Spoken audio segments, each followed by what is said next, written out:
आणि खऱ्या अर्थाने आज 21 ऑगस्ट आहे.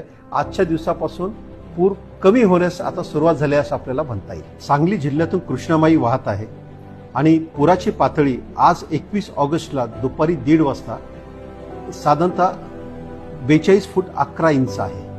मला आपल्याला सर्व सांगलीकरांना या निमित्ताने सांगू इच्छितो की कोयनेमधला विसर्ग जो 97,000 क्युसेक्सवर होता तो आता कमी करून आता 70,000 क्युसेक्सवर आणलेला आहे. आणि वारणेचा विसर्ग हा जो 40,000 क्युसेक्सच्या आसपास होता तो आता 7,318 क्युसेक्सवर आलेला आहे. आणि धरण क्षेत्रातले पाऊसही कमी झालेला आहे आणि त्याच्यामुळे कराड येथे कृष्णामाईची पातळी आता हळूहळू खाली जात चाललेली आहे. तिचा परिणाम पुढे भिलवडीला आणि सांगलीकडे यायला साधारणतः अजून 2 ते 3 तास तरी लागतील आपल्याला. त्याचबरोबर आलमट्टीचा जो विसर्ग आहे तो 2.5 लाख क्युसेक्स आहे.